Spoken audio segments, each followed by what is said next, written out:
commence avec la vidéo. Oui.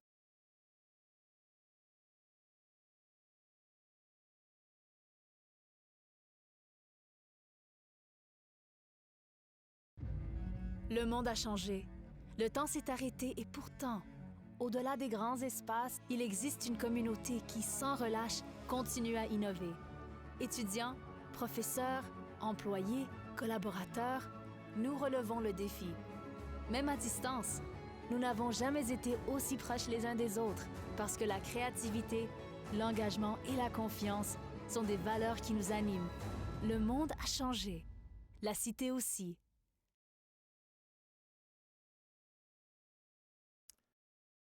Bonjour, chers partenaires.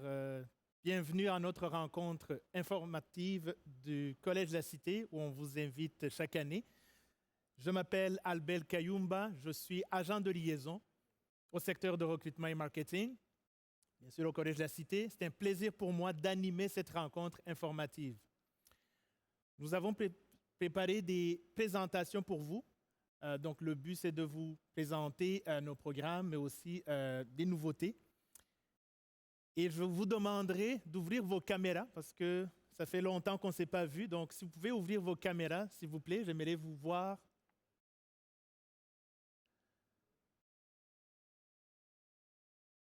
Bonjour, bonjour. Bonjour. Excellent, ça fait plaisir de vous voir. On a hâte de vous rencontrer encore une fois face à face. Je ne suis pas seul au collège. Je suis à l'excentricité présentement, donc je vais profiter de cette occasion pour vous présenter mes collègues qui sont avec moi. Je vais commencer par notre vice-présidente à l'enseignement et à la réussite scolaire, Madame Lynn Casimilo. Bonjour Lynn. Je suis aussi avec Monsieur Martin Gagnon, qui est directeur de l'École des sciences sociales et humaines. Bonjour Martin. Monsieur Patrick Mainville, directeur de l'Institut des métiers et directeur aussi de l'Institut de formation et de recherche agroalimentaire, qui va vous présenter les métiers spécialisés. Je tiens à souligner aussi la présence de Madame Stéphanie Lavergne, directrice du recrutement, du secteur du recrutement et marketing, qui est avec nous aussi. Monsieur Michel Gagnon, superviseur du recrutement, qui est avec nous dans la salle. Madame Julie Laflamme, coordonnatrice au recrutement communautaire. Enfin, laisse-moi vous présenter mes collègues de la Cité des Affaires et de liaison dont vous êtes souvent en contact.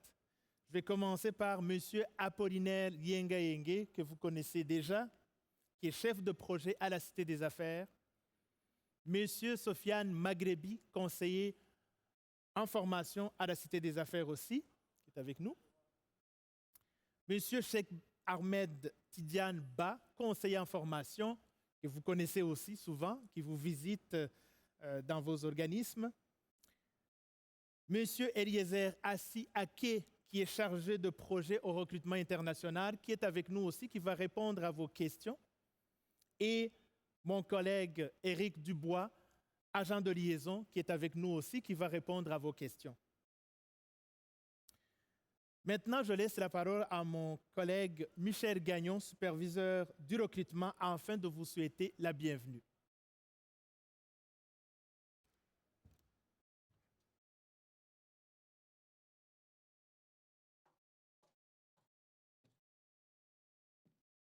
Alors, bon après-midi, chers partenaires, et bienvenue à cette première édition virtuelle de notre traditionnelle rencontre informative. Nous vous remercions d'avoir répondu à notre invitation en si grand nombre. La rencontre informative est une occasion pour nous de vous remercier de votre précieuse collaboration. Comme vous le savez déjà, le Collège de la Cité est le plus grand collège francophone en Ontario. Nous avons plus de 5000 étudiants à temps plein et 140 programmes d'études. Afin de promouvoir nos programmes d'études auprès des jeunes, des adultes et des nouveaux arrivants, nous organisons différentes activités. Aussi, avant la situation actuelle de la COVID-19, nous participions à plusieurs activités organisées par nos partenaires. Nous faisons souvent appel à vous afin de nous aider à diffuser nos invitations auprès des personnes que vous rencontrez ou qui sont dans vos réseaux. Nous sommes reconnaissants de votre collaboration. Mille merci pour ça. En cette fin d'après-midi plutôt, nous allons profiter de votre présence virtuelle pour vous partager des informations pertinentes pour les gens que vous rencontrez dans le cadre de votre travail ou dans votre communauté. Tout au long des présentations, n'hésitez pas à nous poser des questions via le chat. Mes collègues sont là pour y répondre. Il y aura aussi une période de questions à la fin des présentations. En guise de remerciement pour votre présence aujourd'hui, nous ferons tirer 5 cartes cadeaux d'une valeur de 100 $ chacune de notre restaurant-école Les Jardins de la Cité. Certains d'entre vous connaissez déjà ce bon restaurant gastronomique. Alors, merci encore une fois et bonne rencontre et bonne chance pour le tirage.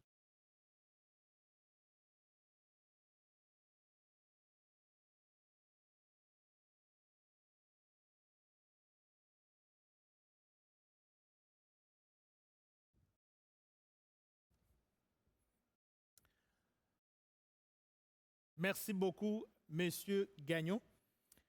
Je laisse maintenant la parole à notre vice-présidente à l'enseignement et à la réussite scolaire, Madame Lynn Casimiro, qui nous parlera de l'innovation au Collège de la Cité.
C'est de vous partager des histoires de professeurs, des histoires qui touchent sur les innovations qu'ils ont faites, sur des adaptations qu'ils ont faites dans leur salle de classe, sur comment leur approche est humaine, comment ils ont adapté les expériences pratiques des étudiants également dans le contexte de la pandémie actuelle.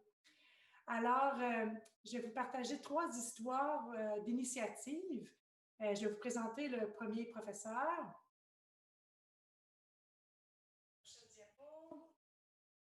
Il s'agit de Sophie Bergeron. Alors, Sophie Bergeron, c'est une professeure en technique de travail social. Et ce qu'elle a fait avec ses collègues, c'est qu'ils ont développé une famille virtuelle. Et cette famille virtuelle a différentes difficultés, différentes forces. Et Sophie doit enseigner les interventions en prévention du suicide. Donc, ce que les étudiants font, c'est qu'ils passent à travers cette histoire qui est une bande dessinée animée. Vous allez probablement voir des captures d'écran qui vont apparaître, que vous allez pouvoir constater.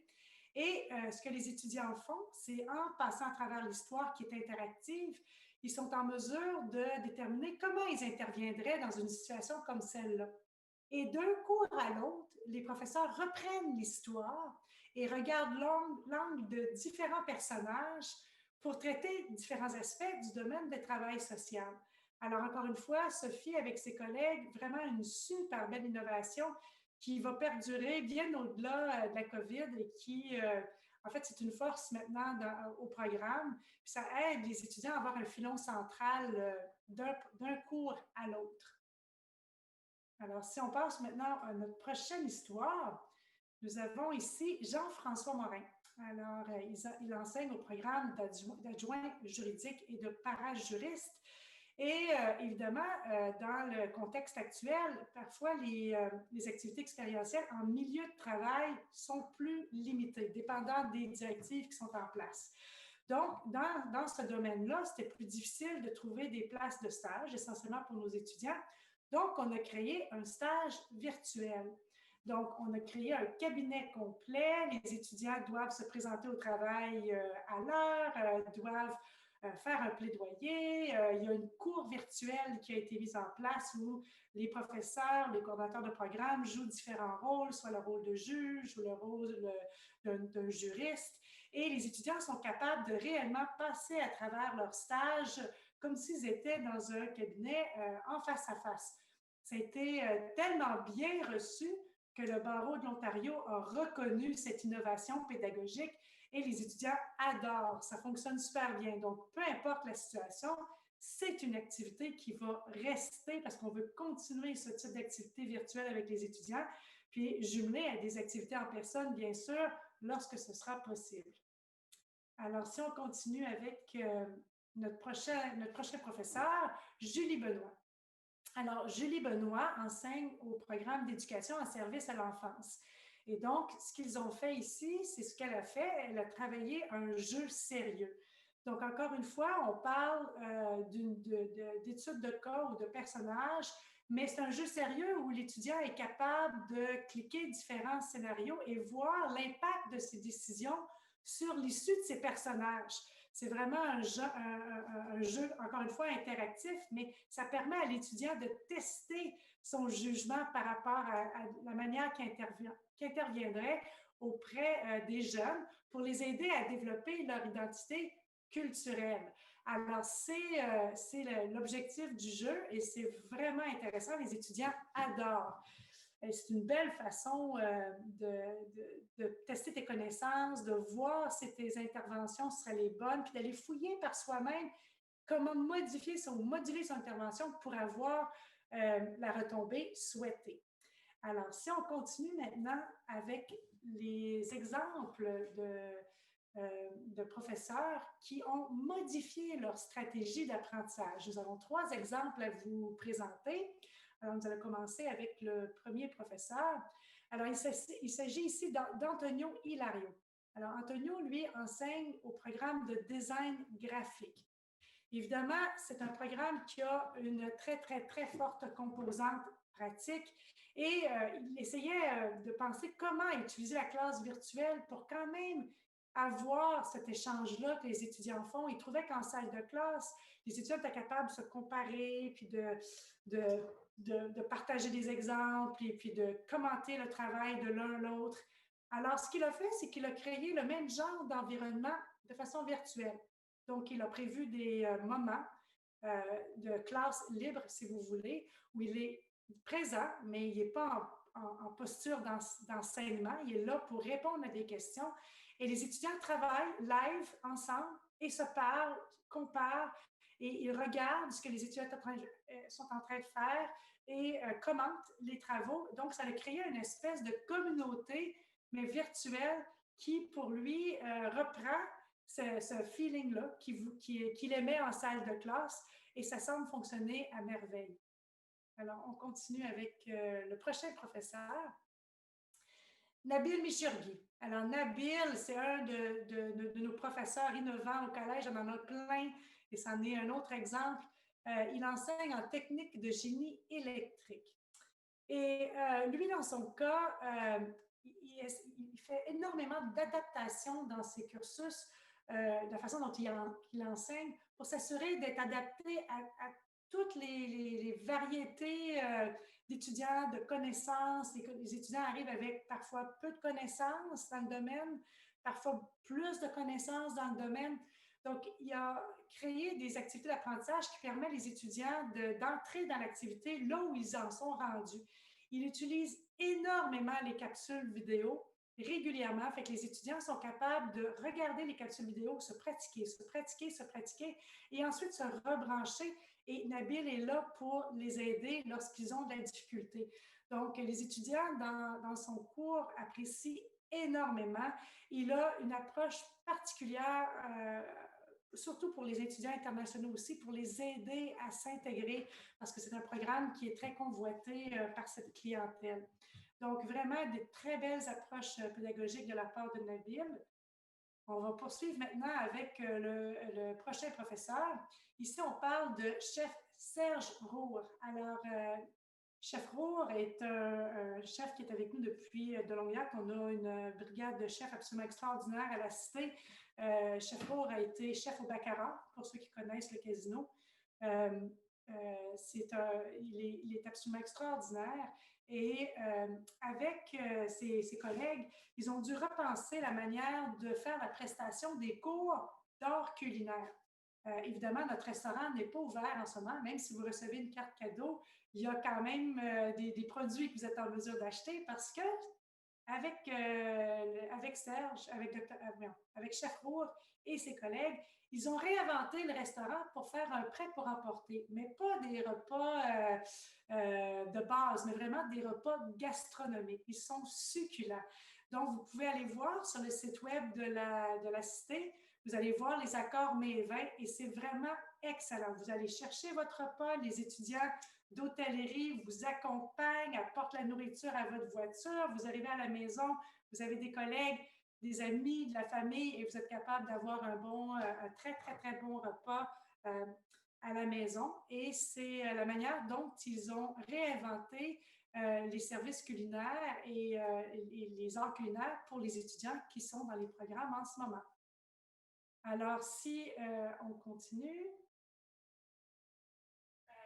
Ici, j'ai un super bel exemple, on en a plusieurs, mais un super bel exemple de l'adaptation humaine dans un environnement virtuel de la part de notre professeur Mehdi Idrissi. Alors, c'est un professeur en administration des affaires. Et Mehdi a été lui-même un étudiant international. Il est arrivé au Canada comme étudiant. Il a terminé ses études. Il est maintenant professeur chez nous.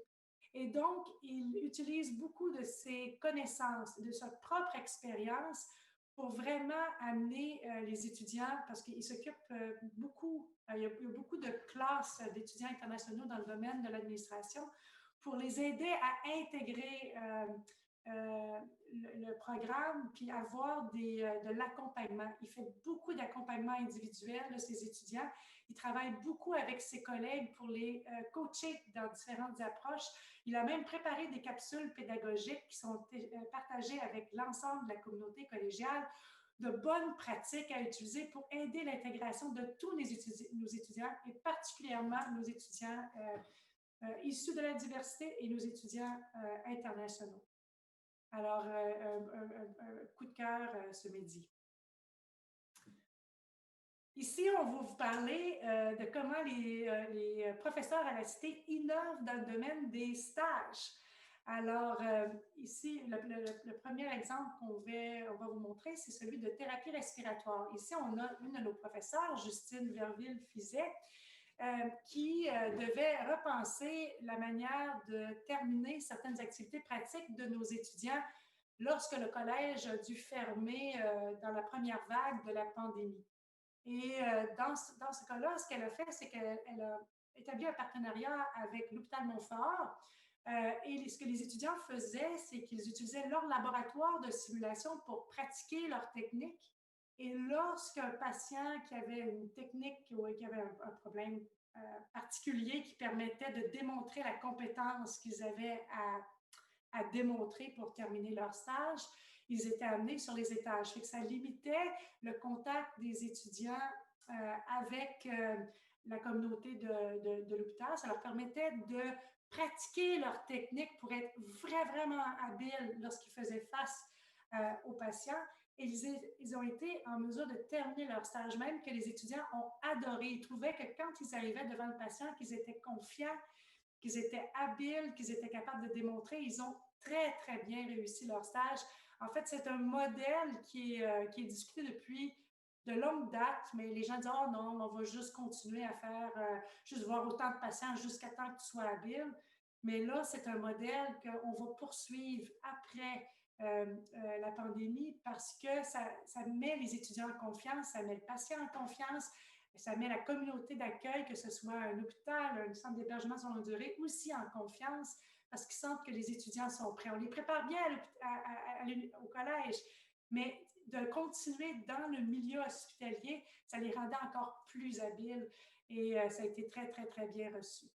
Alors, si on continue avec le prochain cas. Alors ici, on parle de relations publiques. On a le professeur Laurent Benoît, Ouda Areski et Jean-Maurice Lafont.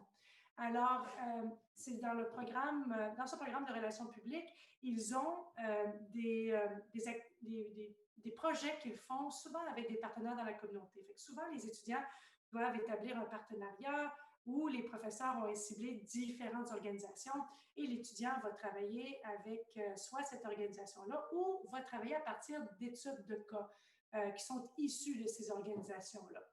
Et dans le contexte de la COVID, évidemment, il y a plusieurs lieux qui ne sont pas disponibles, qui n'étaient pas disponibles au départ et qui, encore une fois, il y a des limites au milieu où on peut intégrer avec nos étudiants. Donc, ce qu'ils ont fait plutôt, c'est qu'ils ont établi des partenariats avec des projets majeurs dans la communauté. Le premier partenariat est avec l'hôpital Montfort et l'ensemble des étudiants vont travailler avec l'hôpital à la planification du lancement du Carrefour Santé à Orléans. Donc, ça permet aux étudiants de travailler sur un projet réel qui a lieu en ce moment, un gros projet, d'aider un partenaire à livrer un produit finalement, et un produit qui est connu par l'ensemble de la communauté d'Orléans. Alors, le deuxième partenariat est avec le MIFO, c'est le Mouvement d'implication francophone d'Orléans, qui est un groupe qui doit en fait construire de nouvelles installations.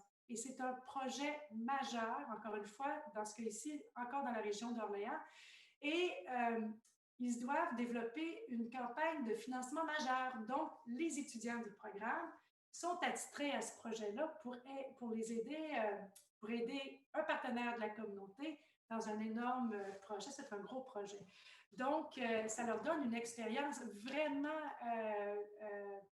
vraiment pointue, mais aussi réelle. C'est vraiment génial. Et on a un autre partenariat qui s'en vient, que j'ai vu aujourd'hui dans un autre programme, un gros projet encore dans une autre communauté, où nos étudiants vont être sollicités. Fait que c'est la façon dont on s'y prend pour les stages. Si on continue.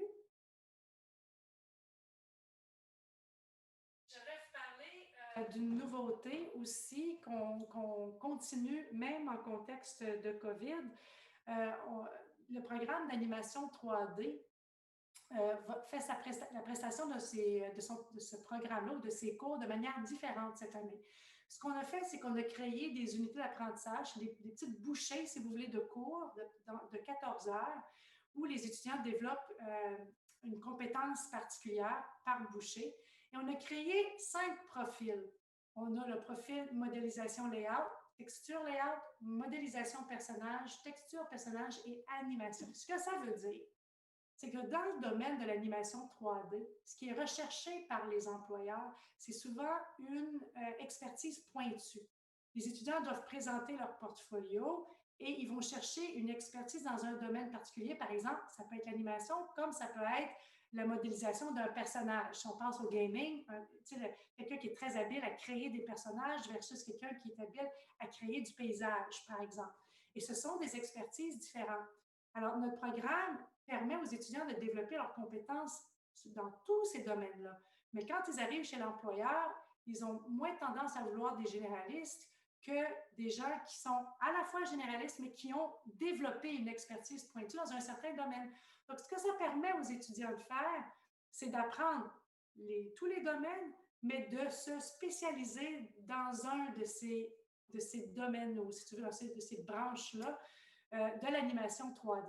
Et donc, l'étudiant rentre, fait des petites unités d'apprentissage et travaille sur des projets dès son entrée dans le programme pour développer son portfolio et être encore plus prêt quand il va arriver sur le marché du travail, et ça lui permet de se distinguer des autres postulants pour les divers postes. Donc, comme vous voir, la Cité est prête. La Cité est prête à accueillir de nouveaux étudiants, est prête à accompagner ses étudiants actuels, a fait d'énormes adaptations pour permettre de continuer à faire une offre de qualité, même en contexte de COVID. Et c'est beaucoup grâce à l'ensemble de la communauté qui accompagne les étudiants et à ses professeurs qui ont su s'adapter de manière assez impressionnante, je dirais. Donc, merci pour votre écoute et la Cité est toujours prête à vous accueillir. Puis encore une fois, je vous invite à consulter le menu du restaurant Les Jardins pour voir les beaux menus gastronomiques qui vous attendent. Merci, merci beaucoup.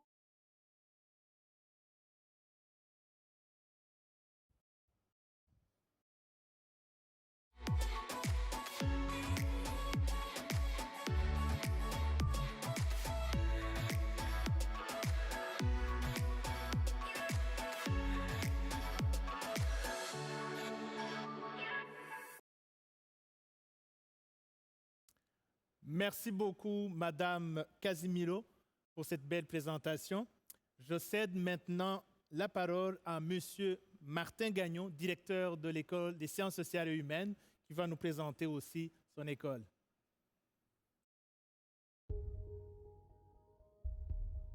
Bonjour, chers collègues œuvrant dans le domaine de l'éducation. J'espère que tout le monde va bien malgré la pandémie qui sévit présentement dans le monde entier.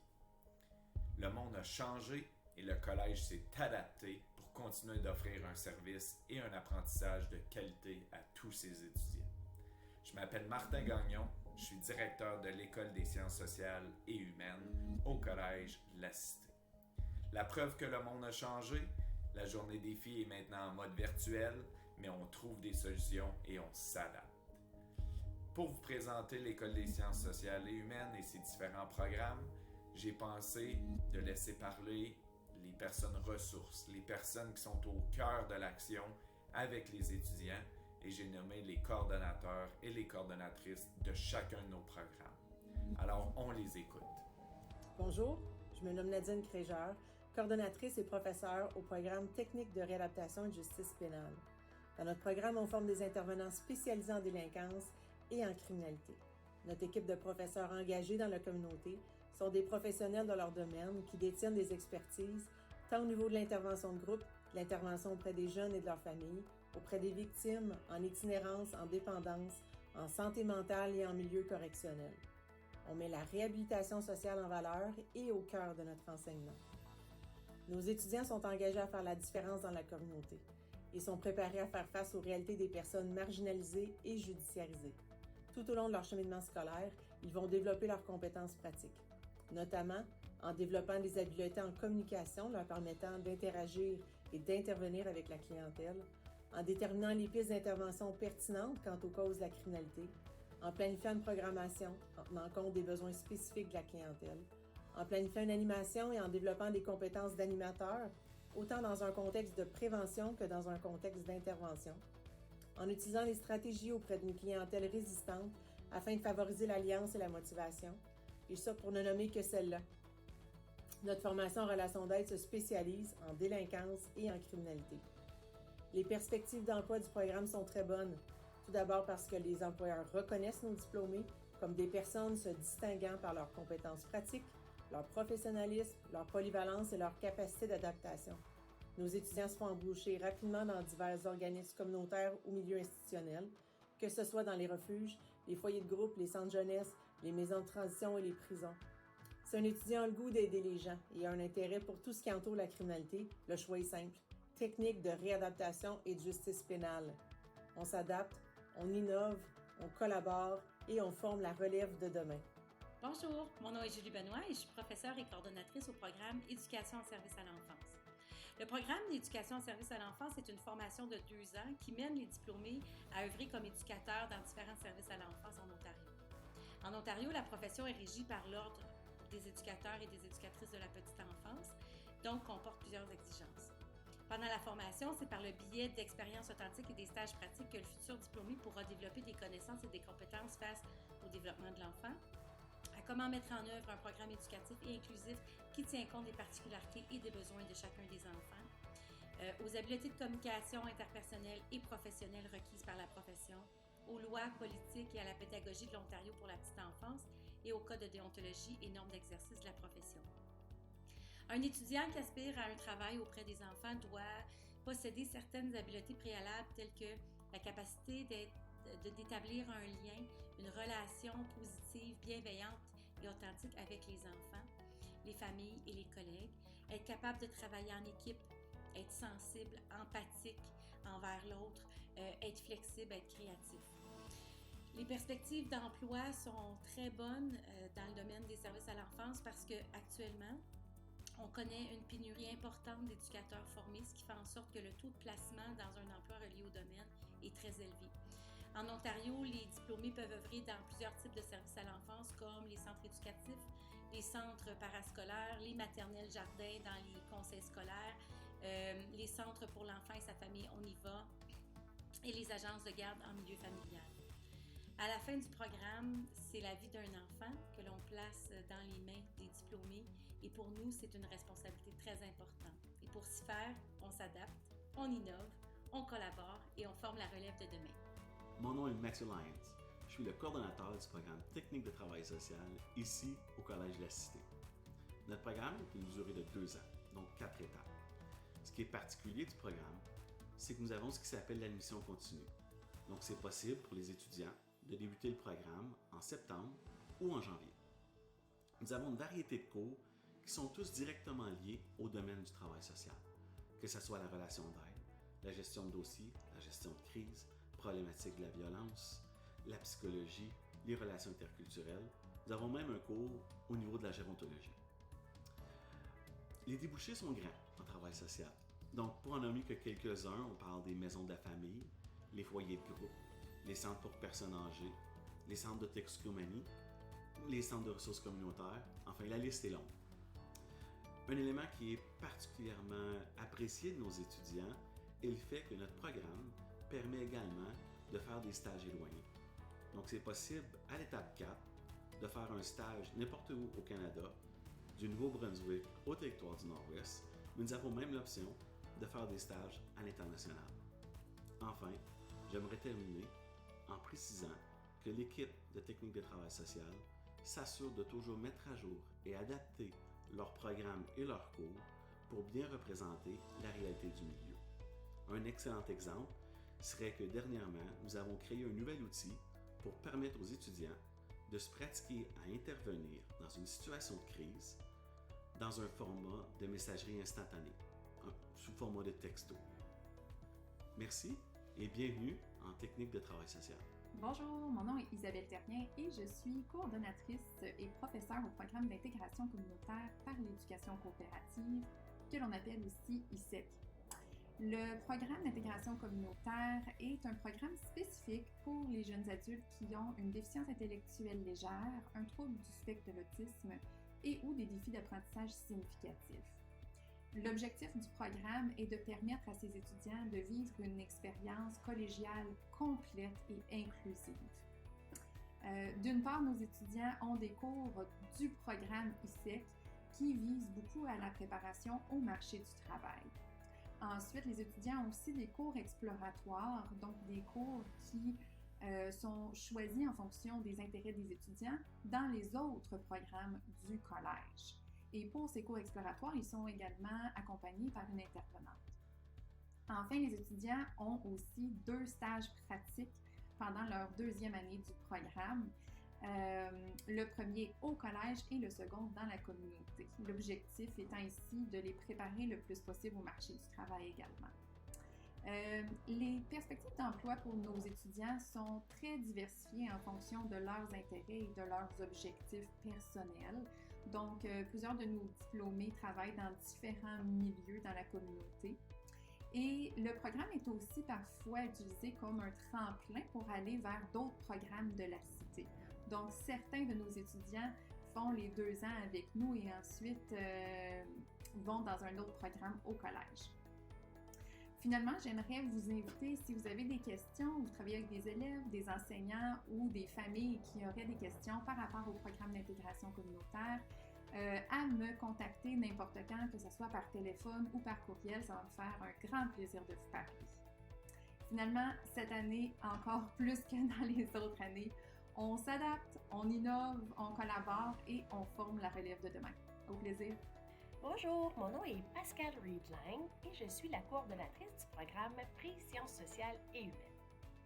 Avant de débuter ma présentation, j'aimerais vous souhaiter la bienvenue à la Cité collégiale et plus particulièrement à la Journée Défi 2020. Qu'est-ce que le programme Prix Sciences sociales et humaines? En fait, ce programme est destiné aux étudiants qui veulent se diriger en sciences sociales. Ils savent qu'ils aimeraient travailler auprès des gens, mais ils sont encore ambivalents sur leur choix de programme. Ils ont besoin d'aller tester leur goût ou leur intérêt pour certaines clientèles ou certaines professions. Nous avons donc mis sur pied un parcours d'1 an, soit 2 étapes, qui vont les mener vers un certificat. En plus des quelques cours obligatoires qui sont communs à tous, les étudiants du programme Prix Sciences sociales et humaines ont des choix de cours à effectuer. Ils peuvent choisir des cours en éducation en service à l'enfance, en technique d'éducation spécialisée, en technique de réadaptation et de justice pénale ou en technique de travail social. Ainsi, ils ont eu la chance de tester leurs goûts, leurs intérêts et les particularités de chaque profession. Et lors de l'inscription à un des programmes de sciences sociales et humaines qu'ils ont testés, leurs cours déjà complétés leur sont crédités.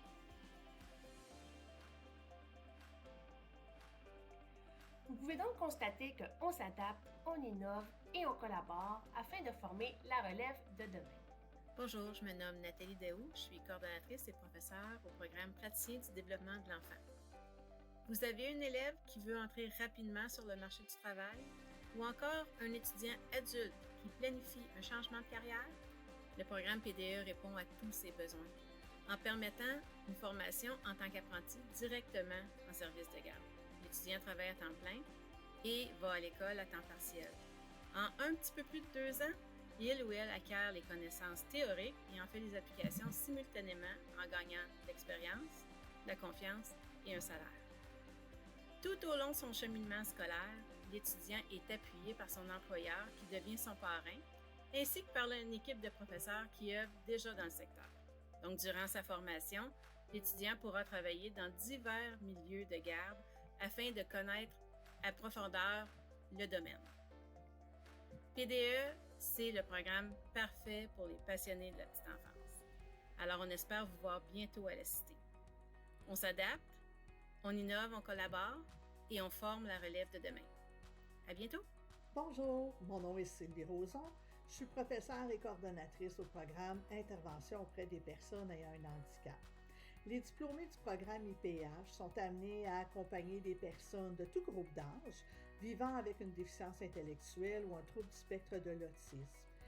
Leur rôle principal, c'est de les accompagner dans leur quête vers l'autonomie, tout en favorisant leur inclusion sociale, et ceci dans toutes les sphères de leur vie. Alors, ils sont donc formés pour travailler autant en milieu de garde, en milieu scolaire, en milieu résidentiel, en centre de jour, toujours en collaborant avec les partenaires de ces différents milieux et en collaborant évidemment avec la famille. Les qualités nécessaires, je dirais, ce sont le travail d'équipe, c'est très important dans notre domaine, d'avoir le sens du respect, l'empathie, le sens de leadership aussi, et d'être capable de faire preuve de créativité. Alors, ce sont davantage les atouts qui sont nécessaires pour poursuivre dans ce domaine-là. Alors, on s'adapte, on innove, on collabore et on forme la relève de demain. Merci et bonne journée. Bonjour, je me présente Lynn Racine, coordonnatrice et professeure au programme de tourisme. Je suis une ancienne diplômée du programme et j'enseigne à la Cité depuis maintenant 6 ans. Êtes-vous comme moi, passionné du voyage, qui aime connaître d'autres cultures? Êtes-vous une personne dynamique qui aime travailler avec le public sur un horaire flexible? Si oui, le domaine du tourisme est l'endroit idéal pour poursuivre vos études. Le programme de tourisme, qui est une durée de 2 ans, vous permettra d'acquérir de l'expérience et des connaissances nécessaires pour votre cheminement dans vos cours ainsi que sur le marché du travail. Vous aurez la chance de faire 2 stages en entreprise de votre choix. Cette opportunité vous permettra d'établir des liens avec des futurs employeurs. Votre parcours vous permettra d'être enseigné par des professionnels de l'industrie qui sont passionnés du domaine. De plus, vous avez la chance d'aller étudier à l'étranger. La Cité vous permettra de polir votre anglais ainsi que découvrir l'espagnol. À la fin de vos études, vous pouvez décrocher un poste dans l'industrie du tourisme, soit en événements, en services touristiques, en tant qu'agent de voyage, dans les musées, en hôtellerie, ainsi que pour les compagnies de transport, tout pour combler votre passion pour l'aventure. Vous aurez aussi l'opportunité de devenir membre de l'Institut canadien des conseillers en voyage, qui sera un atout en agence. Les étudiants en tourisme créent des liens d'amitié avec leurs collègues de classe tout au long de leur programme et même dans leur cheminement professionnel. Présentement, la pandémie a un impact sur l'industrie du tourisme qui incite les gens à demeurer chez soi. Je suis confiante que les touristes reprendront leur voyage très bientôt et les employeurs chercheront des étudiants qualifiés comme vous. On s'adapte, on innove, on collabore et on forme la relève de demain. Bonjour, bienvenue à la Journée défi et bienvenue au programme Technique d'éducation spécialisée. Mon nom est Brigitte Legault, je suis coordonnatrice et professeure au programme. Le programme TES est un programme d'une durée de 3 ans qui mène à un diplôme d'études avancées. Pendant son parcours scolaire, l'étudiant sera appelé à surtout définir qui il est comme intervenant, qui veut-il être comme éducateur spécialisé. Il saura aussi à la fin de son programme avec quelle clientèle il se sent à l'aise. Il connaîtra les outils d'intervention, par exemple des grilles d'observation, des processus d'intervention et évidemment, sous-jacent à ça, tous les grands courants qui ont marqué, qui ont défini notre profession telle que nous la connaissons aujourd'hui. Ça semble très théorique tout ça, mais à l'intérieur de chacun des cours, il y a toujours un volet pratique et il y a aussi la fréquentation obligatoire à 3 stages. Alors, il y a un stage d'observation, un stage aussi d'observation-intervention et le dernier stage qui est la durée du semestre, c'est vraiment l'intervention-analyse. Ils ont un pied dans la profession et un pied au sein de la Cité. Alors, qui sont les étudiants qui s'inscrivent? C'est un groupe hétérogène, tant des adultes que les étudiants qui nous arrivent du secondaire. Et nous, comme équipe professorale, ce qu'on fait, c'est qu'on prend l'étudiant où il est et on l'accompagne dans son cheminement. Alors, on l'accompagne au niveau de ce qu'il doit développer, de ses forces, ses défis et le bagage nécessaire afin qu'il puisse intervenir adéquatement et aussi afin qu'il ait du plaisir pendant son parcours. Alors, pour moi, l'éducation spécialisée, c'est vraiment une passion. On sait qu'il y a des enfants, des ados qui ont des grands besoins et ces étudiants seront la relève de demain. Les étudiants qui graduent au programme sont embauchés principalement par les milieux scolaires et on ne suffit pas à la demande. Alors pour nous, tant que la passion, c'est l'enseignement, une de mes grandes fiertés, c'est d'aller parfois en milieu scolaire et de croiser des élèves du programme, des étudiants, devrais-je dire, qui ont gradué et qui sont maintenant nos collègues. Alors voilà, en quelques minutes, la définition du programme. Je demeure toujours disponible afin d'échanger avec vous et avec les élèves qui seraient intéressés au programme. Merci. Merci beaucoup, coordonnatrices et coordonnateurs de programme, pour toutes ces informations. Alors, j'espère que vous n'avez appris davantage sur l'École des sciences sociales et humaines. Et le mot de la fin, c'est dites-vous qu'on est là pour nos étudiants, on est là pour les accompagner.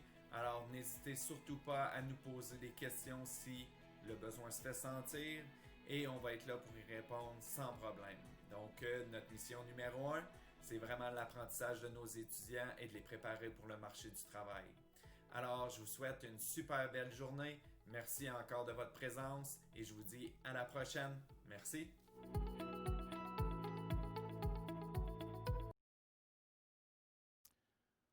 Merci beaucoup, Monsieur Gagnon. Merci aussi à ton équipe pour cette belle présentation. Avant de poursuivre nos présentations, j'aimerais vous voir. Est-ce que vous êtes encore là? Pouvez-vous ouvrir vos caméras, s'il vous plaît? Ah, excellent. Que c'est beau. Wow. Merci beaucoup. Nous allons maintenant poursuivre une présentation en direct. Je vais inviter M. Patrick Mainville, directeur de l'Institut des métiers spécialisés, à nous faire une présentation.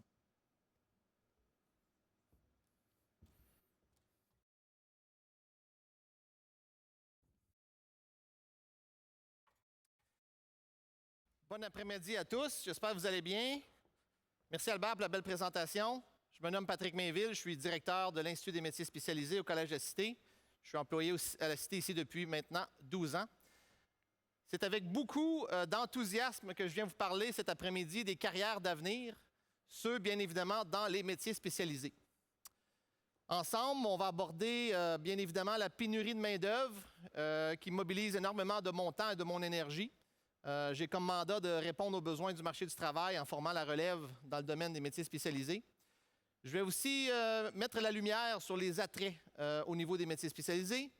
J'aimerais aussi, avec vous, chers partenaires communautaires, explorer les perceptions qu'on a au niveau sociétal et peut-être faire de vous des ambassadeurs qui allons pouvoir m'accompagner dans cette mission de changer les perceptions des gens par rapport aux métiers spécialisés. Je vais prendre le temps avec vous de défiler l'ensemble des programmes que nous offrons. Et par la suite, j'ai l'intention de nous donner un mandat collectif pour changer encore les mentalités en société.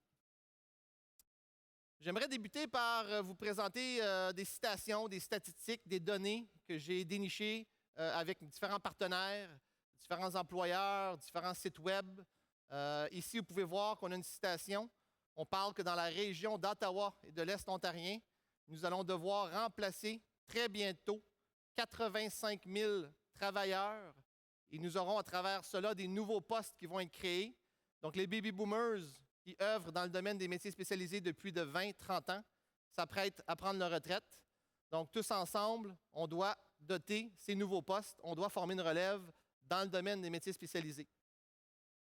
Je vous partage une deuxième information. Selon Manpower Group, qui fait des recherches au niveau de l'emploi, on arrive à peine à trouver des travailleurs spécialisés pour combler les emplois actuels dans le domaine des métiers spécialisés au Canada. Donc, on a tous un rôle à jouer. Il faut promouvoir les métiers spécialisés chez les jeunes, chez les adultes, chez les nouveaux arrivants pour remplacer les professionnels qui quittent la profession à l'heure actuelle. Les métiers spécialisés, c'est pour tout le monde. En Ontario ici, en Ontario anglais, en Ontario français, l'Ordre des métiers et le ministère du Travail nous présentent plus de 150 métiers spécialisés divisés dans 4 secteurs d'information. Les plus connus, les plus courants, on les retrouve dans le secteur de la construction. Il y a aussi des métiers spécialisés dans le domaine industriel. Il y a aussi des métiers spécialisés dans le secteur des services, services en hôtellerie, les services à la petite enfance, la coiffure par exemple. Il y a aussi des métiers spécialisés dans le domaine des forces motrices, donc tout ce qui implique un moteur, donc les techniciens d'entretien, les mécaniciens, etc.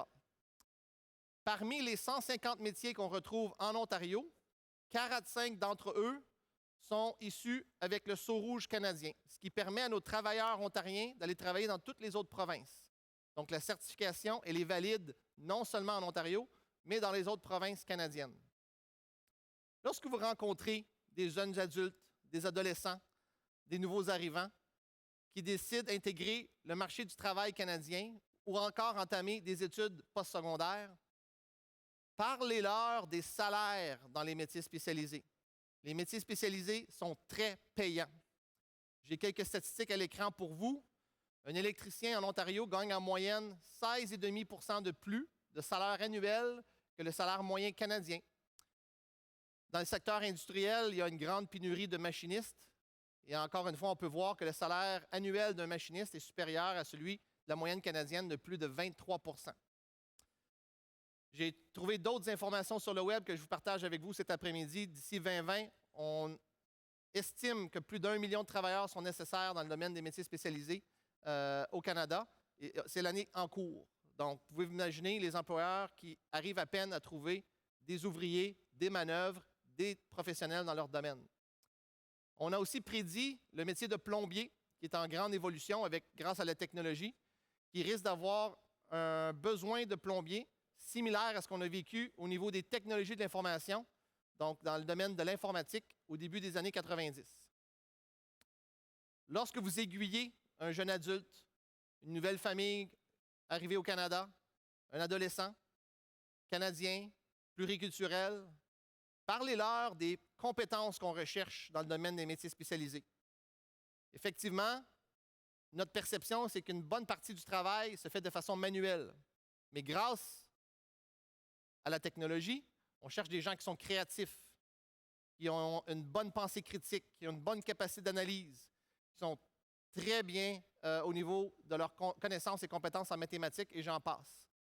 Donc, ce sont tous des choses qu'on recherche chez les jeunes travailleurs, les futurs professionnels des métiers spécialisés. Je pense un peu à des données que j'ai recensées au niveau des fausses perceptions ou des fameux stigmas. C'est des données qui sont assez frappantes. C'est retiré d'un sondage de Ipsos Reid en 2019. Ils ont sondé près de 10 000 jeunes adolescents.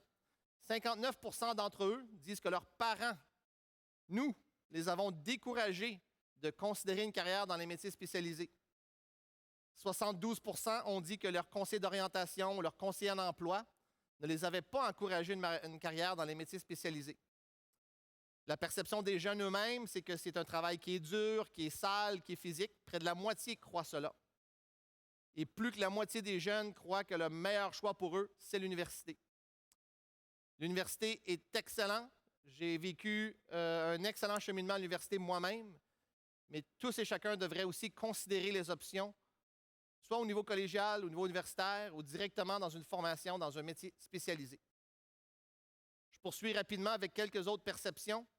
On parle aussi que c'est peu payant, c'est du travail très physique, salissant.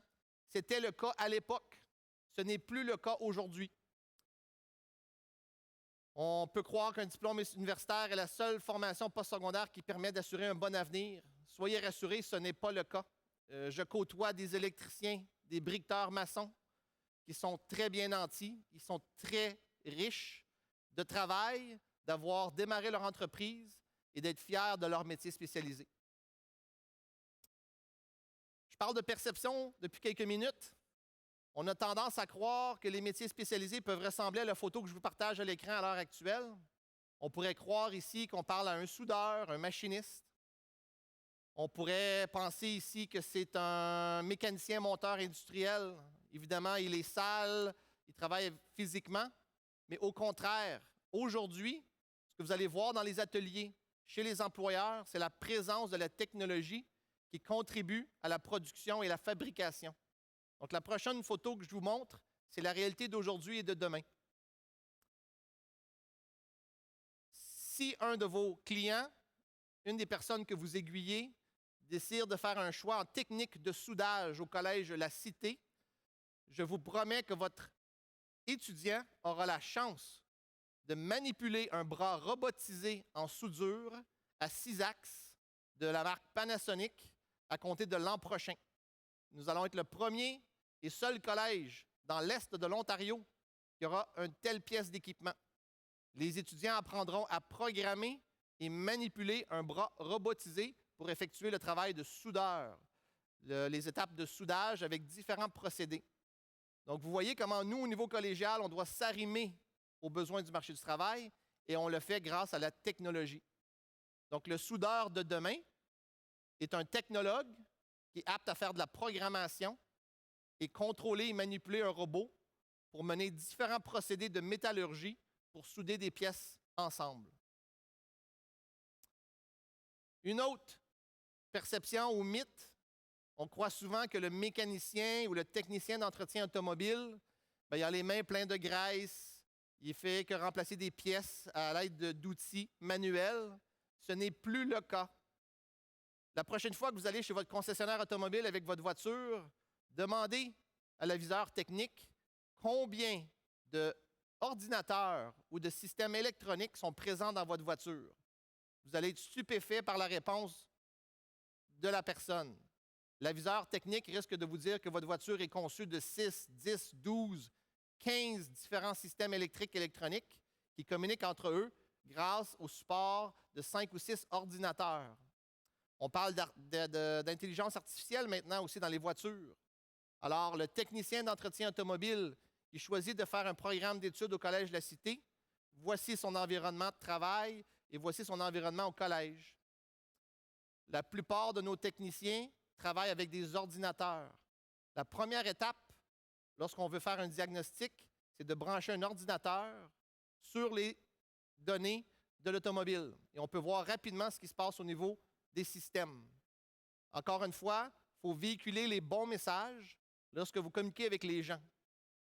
La profession a changé, le métier a évolué et maintenant, on cherche des personnes qui ont de la pensée critique, de la débrouillardise et d'excellentes compétences en informatique pour travailler dans les métiers spécialisés.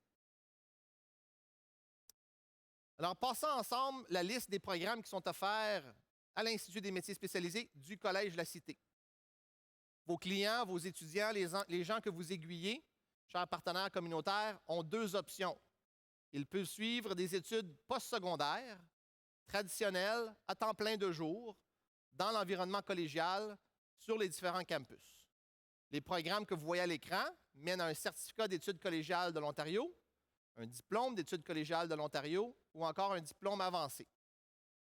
Les certificats sont normalement d'une durée d'1 an. Les diplômes sont normalement d'une durée de 2 ans et les diplômes avancés sont d'une durée de 3 ans.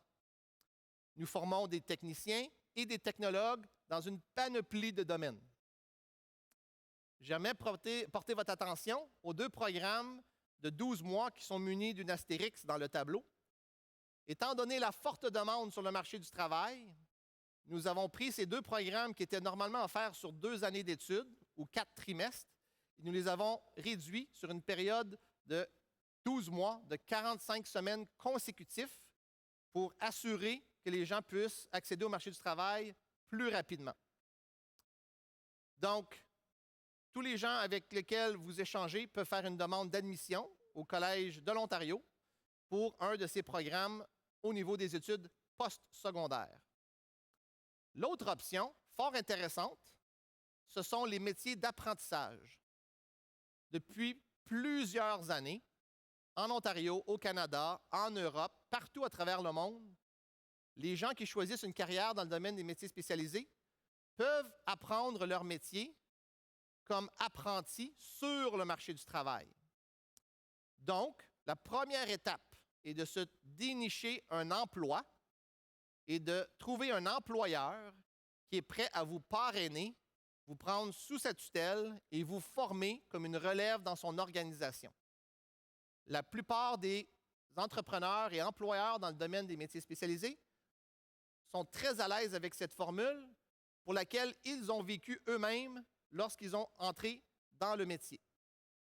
Donc, pour devenir un apprenti, une fois qu'on a identifié son employeur, son parrain, on va signer un contrat d'apprentissage et à tous les jours, vous êtes rémunéré pour apprendre.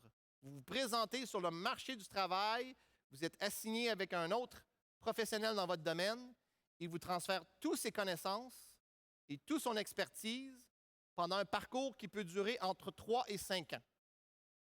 Et rappelez-vous, pendant ces milliers d'heures sur le marché du travail, vous êtes rémunéré pour apprendre.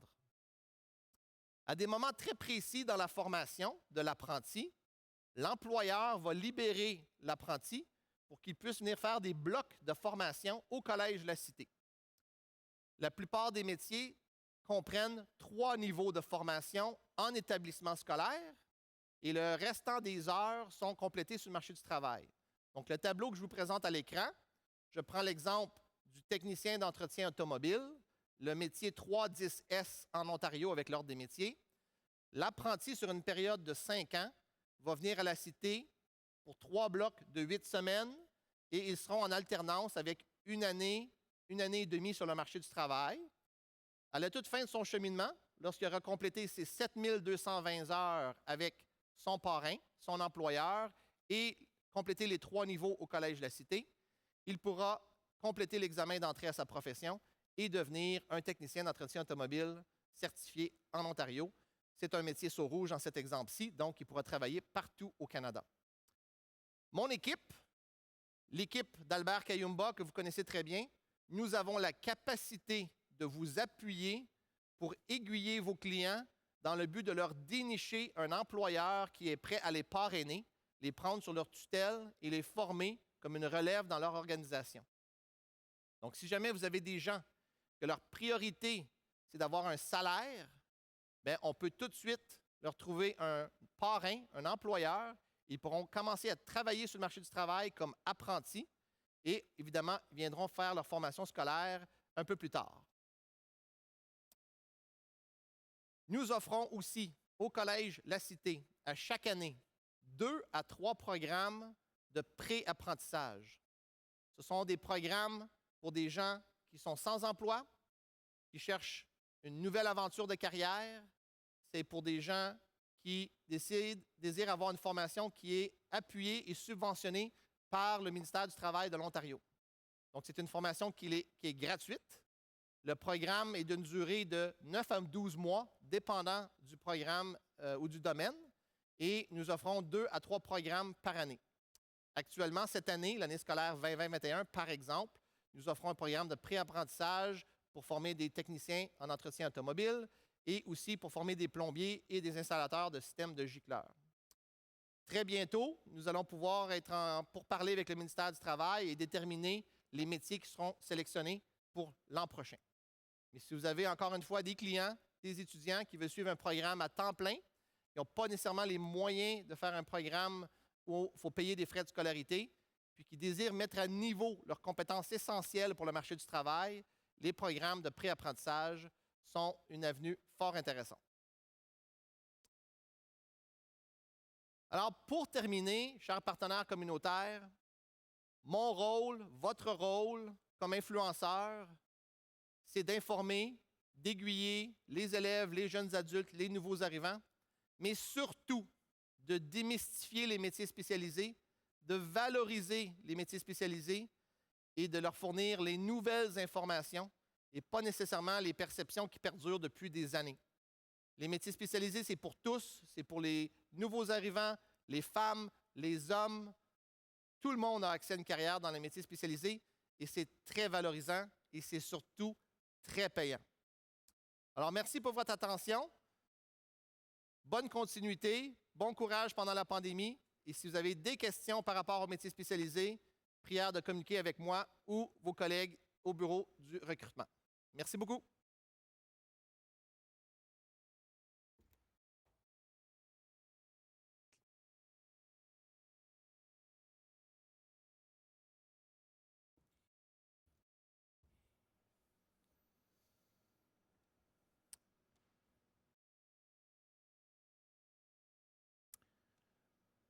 Merci beaucoup, M. Mainville, pour cette belle présentation. J'espère que ça vous donne une idée de nos programmes qu'on offre dans le domaine des métiers spécialisés. Comme vous le savez, la situation actuelle ne nous permet pas de vous visiter dans vos organismes pour répondre aux questions des gens des adultes, mais aussi des nouveaux arrivants qui fréquentent vos organismes. Donc, c'est pourquoi nous avons renouvelé nos offres de services afin, bien sûr, de mieux répondre aux besoins actuels.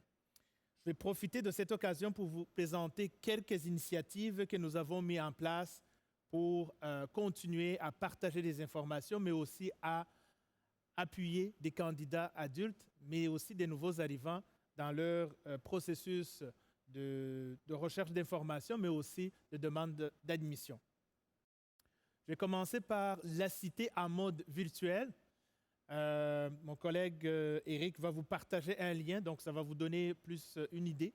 Ce qu'on fait présentement, c'est qu'on rencontre des candidats et candidates qui ont besoin d'informations virtuellement. Donc, on peut fixer un rendez-vous avec un des agents de liaison. Nous sommes une équipe de 4 agents de liaison et c'est toujours un plaisir pour nous de répondre aux questions des candidats et candidates. Et on les accompagne aussi dans le processus d'inscription. Nous avons aussi une petite vidéo qui explique des étapes à suivre pour faire une demande d'admission au collège qu'on trouve à cette page de la cité en mode virtuel. Nous avons des cartes défis que des candidats adultes peuvent consulter. C'est un jeu des cartes défis qui permet de découvrir, en fait, de choisir des défis dont on aimerait contribuer, travailler dans le but de trouver des pistes de solutions. Et en utilisant ces cartes défis, donc ça permet à certains candidats et candidates de trouver des programmes qui correspondent à des défis qui les intéressent.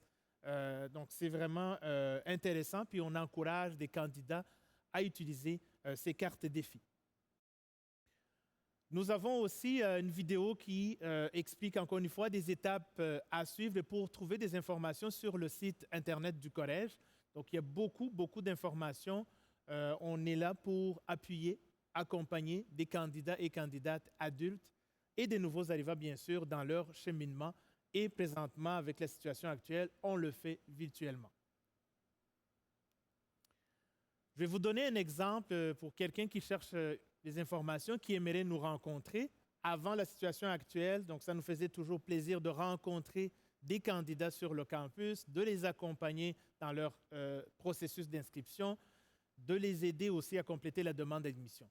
Donc, aujourd'hui, on peut fixer un rendez-vous avec un des 4 agents de liaison que nous avons au collège.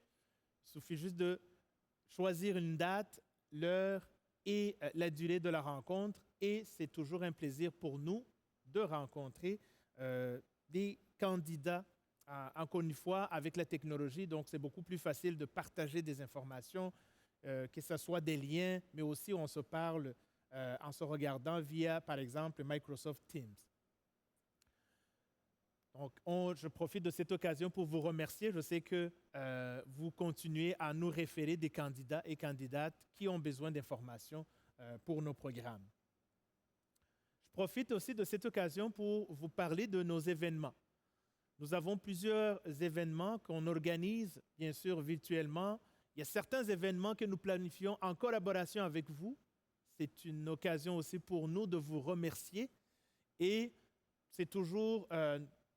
pour nous, c'est toujours dans le but d'informer, mais aussi d'appuyer ceux et celles qui ont besoin d'informations, mais aussi dans leur processus au niveau des demandes d'admission. Donc, vous avez une page dédiée aux événements qui sont planifiés, des événements à venir. On va vous partager ces événements de temps en temps. Donc, encore une fois, on va vous demander de partager dans vos réseaux ces événements qu'on organise pour des adultes et des nouveaux arrivants et aussi des jeunes qui sont dans des écoles secondaires présentement. Sur cette page, donc, il y a des informations concernant ces événements, des liens aussi pour s'inscrire. Et donc, on va ajouter au fur et à mesure qu'on organise, on planifie des événements. Si vous voulez organiser des webinaires conjointement, on est ouvert et on est toujours prêt à collaborer avec vous.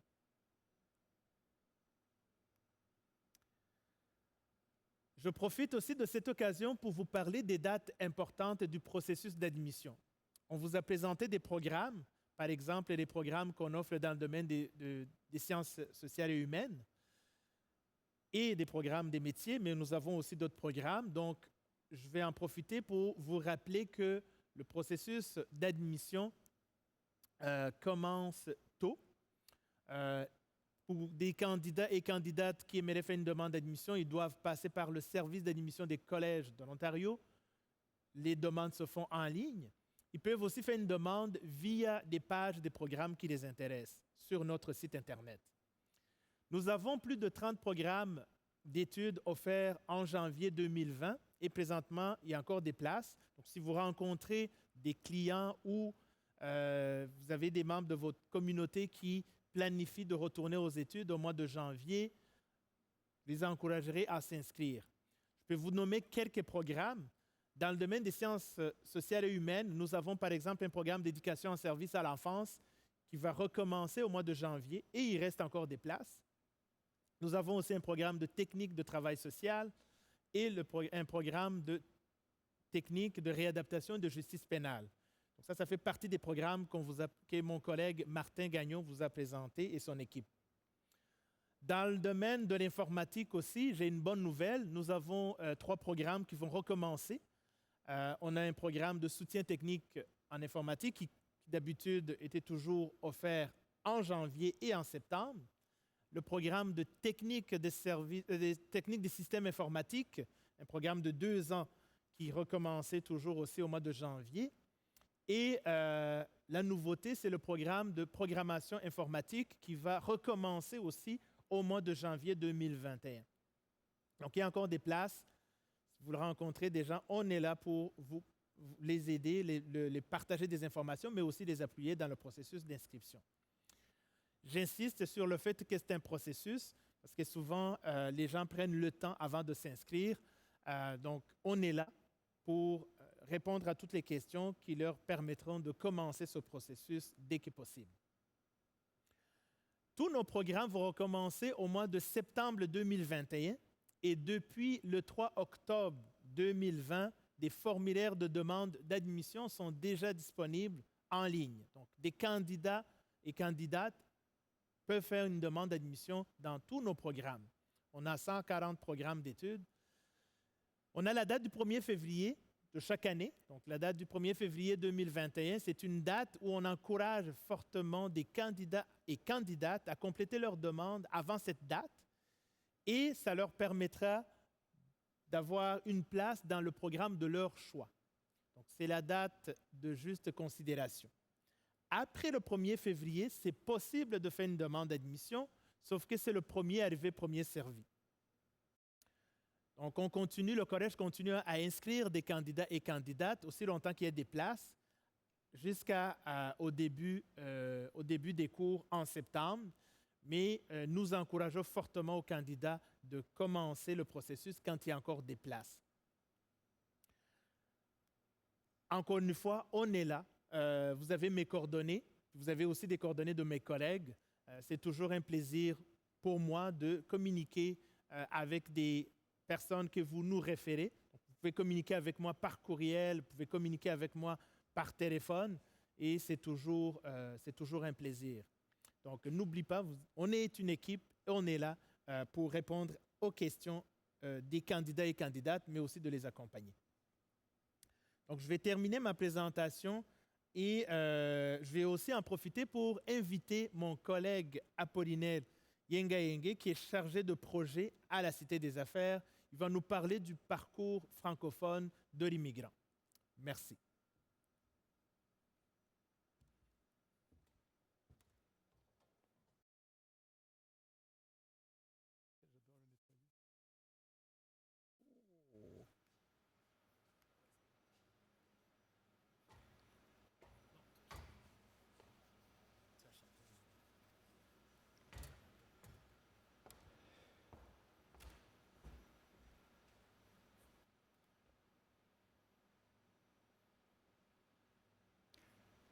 Bonsoir, mesdames, messieurs, chers collègues. J'ai vraiment le plaisir ce soir de vous présenter en deux images ce que c'est la Cité des Affaires.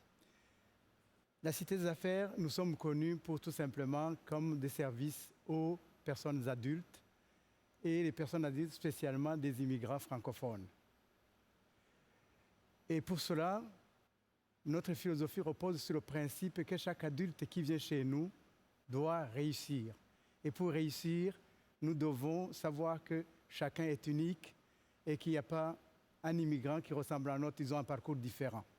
Par conséquent, nous avons dessiné ce qu'on appelle le parcours francophone. Ce parcours francophone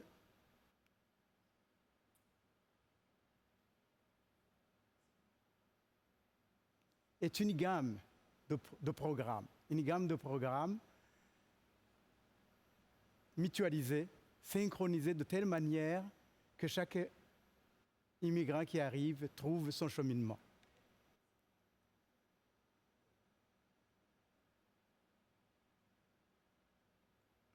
Voilà. Donc, on dessine une route parce qu'on sait vraiment qu'un seul programme ne peut pas faire réussir un immigrant. On ne peut pas arriver avec un atelier, on ne peut pas arriver avec un programme à ses objectifs. Il y a des défis. On a des défis linguistiques, on a des défis techniques. Par conséquent, quand un immigrant se présente chez nous, la première chose qu'on fait, c'est évaluer ses besoins. En évaluant ses besoins, on fait un plan d'action qui est personnalisé. Vous allez voir qu'il y a des gens qui ont des défis de base au niveau linguistique et au niveau technologique. Nous leur donnons donc la possibilité d'aller chercher ces compétences, de les renforcer, en faisant par exemple les programmes de formation de base de l'Ontario, en allant dans les CLIC qui sont des programmes de langue, ou en allant vers les programmes d'anglais pour les professionnels qualifiés, mais dont le défi pour s'installer à Ottawa, c'est par exemple l'anglais. Il y a également des professionnels dont le défi est aussi les techniques informatiques. Par contre, il y a des professionnels qui ont une longue expérience dans les professions, dans les métiers. Ces gens, on peut les diriger directement vers des métiers. C'est ce qui est représenté en mauve, soit en éducation, soit en construction, soit en administration, gestion, finance, soit en santé ou même dans l'entreprise. Ça leur permet de gagner du temps et directement de se familiariser avec ces métiers et les pratiques canadiennes pour aller directement vers l'emploi. Alors, vous avez également d'autres qui ont des défis sur le comportement, le fonctionnement, l'intégration au niveau des normes à la canadienne. C'est ce qu'on appelle le tronc commun. On va faire les compétences essentielles, on va essayer de comparer pour que la personne puisse en fait se présenter à la canadienne. Alors, dans tout ça, il n'y a pas, si vous voulez, un passage linéaire. On peut passer d'un programme à un autre parce que les défis, il y a des ajustements à faire. On peut passer du tronc commun vers les programmes des métiers ou les professions. On peut passer aussi des programmes linguistiques directement vers les professions. Tout dépend du niveau qu'on a. Mais ce qui est très important ici, c'est que chacun doit réussir, quel que soit son niveau, quels que soient ses défis. Alors, à la fin, quand nous avons terminé au niveau de la Cité des Affaires, souvent, il y a des gens qui estiment qu'il faut aller chercher un diplôme. Ils vont dans les programmes que nous avons vus. Ils vont chercher un diplôme supplémentaire. Et d'autres trouvent facilement de l'emploi. Donc, c'est tout cela. Quand vous avez quelqu'un qui a des défis, nous prenons le temps. Il y a une évaluation qui se fait et il y a un chemin qui est tracé et il est suivi tout au long de telle manière que son engagement est égal à la compréhension qu'on a pris à lui donner de ce qu'il va faire dans ce cheminement. Et donc, si vous avez des gens qui ont des défis, nous avons les solutions. Et je suis fier aujourd'hui de voir que parmi les partenaires qui sont là, il y a des gens avec qui nous sommes engagés pour travailler ensemble, à travers notamment le PAF, pour travailler ensemble et synchroniser nos programmes, leur donner une complémentarité de telle manière qu'on puisse gagner du temps pour ces gens dont l'objectif, c'est de s'intégrer, trouver un emploi et subvenir aux besoins de leur famille et de leurs défis au quotidien. Merci beaucoup. J'ai fini.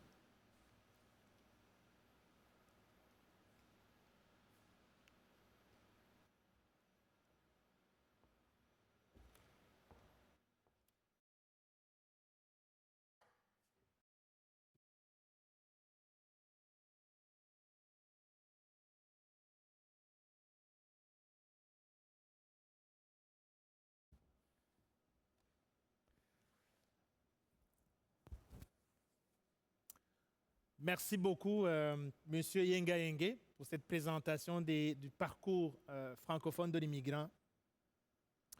Donc, c'est ce qui conclut une autre édition de Rencontre informative, une activité que nous organisons chaque année et que nous jugeons essentielle à l'excellente collaboration que nous avons au Collège de la Cité et, bien sûr, une collaboration qui règne entre le Collège et ses partenaires, entre le Collège et vous. Nous tenons à vous rappeler que nous sommes toujours disponibles à répondre à vos questions, à répondre à des questions aussi des membres de votre communauté ou des gens qui fréquentent vos organismes. Et bien sûr, nous sommes toujours prêts aussi à vous rendre visite virtuellement. Donc, présentement, on ne peut pas venir dans vos organismes, mais on peut planifier des événements comme des webinaires conjointement. Et ça nous fait plaisir. On va continuer à collaborer. Maintenant, je vais prendre le temps aussi de m'asseoir et on va répondre à vos questions. J'ai mes collègues aussi, je vais me connecter et ça nous fait plaisir de répondre à toutes les questions que vous avez concernant les programmes d'études, les services, mais le collège en général. Si jamais vous n'avez pas de questions, je vous souhaite une excellente soirée et je vous remercie beaucoup de votre participation. Et encore une fois, merci à tout le monde d'avoir pris le temps de participer à notre rencontre informative. Donc, je vous reviens dans quelques instants. N'hésitez pas à nous poser des questions Vous allez lever les mains, puis on va vous répondre. Merci.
OK, parfait. Oui. Excellent, merci. Merci beaucoup. Donc, on va commencer la période des questions. Je vais vous présenter, je suis avec mes collègues encore une fois. On va pouvoir répondre à vos questions. Je vais commencer par la question d'entrepreneuriat. Avez-vous un programme en entrepreneuriat pour les nouveaux arrivants au potentiel entrepreneuriat? Donc, je vais laisser mes collègues de la Cité des Affaires à répondre. Je pense, Sofiane, tu peux répondre à cette question, s'il te plaît? Oui, bonjour tout le monde. Je suis vraiment très content, premièrement, de vous revoir moi-même virtuellement. Je suis vraiment très, très content. J'ai eu l'occasion de chatter un peu aussi avec quelques-uns d'entre vous. Voilà, je suis vraiment très ravi de vous revoir. J'espère aussi qu'on va se rencontrer bientôt en personne. OK, alors pour répondre à la question, en fait, oui, on a un programme pour entrepreneuriat. C'est nouveau, c'est tout nouveau. C'est la première cohorte a été, je crois qu'elle a commencé il y a un mois ou 2 mois. J'ai pas beaucoup d'informations sur ce programme-là parce que c'est premièrement tout nouveau et puis c'est pas dans notre secteur, mais je sais que c'est pour les nouveaux arrivants qui ont l'intention de se lancer dans l'entreprise. Nous, notre rôle, c'est de leur donner cette formation-là. C'est à temps partiel la formation. Il y a quelques cours qui sont en ligne, prévu en ligne et prévu en présentiel, mais à cause maintenant de la situation, alors elle était conçue à 100% en ligne, mais avec aussi, on a considéré la validité des personnes, alors on a fait les horaires sans vraiment considérer plutôt les horaires des personnes qui travaillent. Alors, ça va être en ligne et pendant la soirée, pendant, je crois, 14 semaines. Je suis désolé, je n'ai pas beaucoup d'informations sur ce programme parce que, comme je vous ai dit, c'est nouveau, mais je suis prêt. Je vais prendre les coordonnées de la personne qui a posé cette question-là et je vais répondre plus en détail. Merci.